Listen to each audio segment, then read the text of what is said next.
कड़ी सजा मिले, और यही उम्मीद लेकर आज सब लोग शियालदा कोर्ट के ऊपर नजर रख के बैठे हैं। Renik, I'll request you to kindly stay on with me as I'm also getting more updates as far as the Session Court in Kolkata will pronounce the decision. High security outside Sealdah Court ahead of the pronouncement of quantum of punishment. Heavy deployment of police personnel remains outside the court and adjacent areas.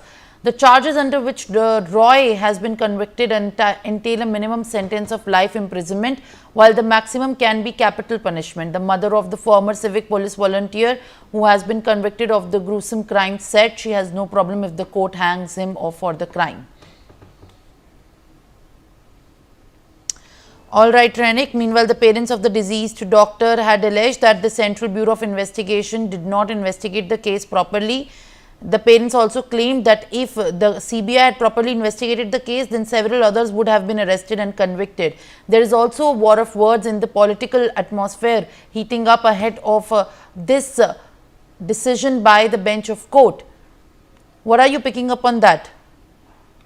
हाँ, एकदम ही देखिए, परिवार की तरफ से दावा किया जा रहा है कि सीबीआई की तरफ से जो इन्वेस्टिगेशन किया जा रहा है वो सही तरीके से नहीं कर रहे हैं, या तो सीबीआई स्लो इन्वेस्टिगेशन कर रहे हैं, क्योंकि ये पूरा घटना के बाद सीबीआई की तरफ से आरजीकर मेडिकल कॉलेज का पूर्व प्रिंसिपल संदीप घोष और टाला पुलिस स्टेशन, जिस पुलिस स्टेशन के अंडर में ये आरजीकर मेडिकल कॉलेज आता है, उस टाला पुलिस स्टेशन का जो फॉर्मर ऑफिसर इंचार्ज थे अभिजीत मंडल, ये दोनों को गिरफ्तार किया गया था। और इनको गिरफ्तार करने के टाइम पर सीबीआई की तरफ से जो चार्जेस इनके खिलाफ में लगाया गया था, उसमें कहा गया था कि ये दोनों एविडेंस टैंपरिंग का कोशिश कर रहे थे, कोशिश किए थे आरजीकर मेडिकल कॉलेज का ये रेप एंड मर्डर को छुपाने का जो कोशिश इनकी तरफ से किया गया था, एविडेंस ऑल्टर किया गया था।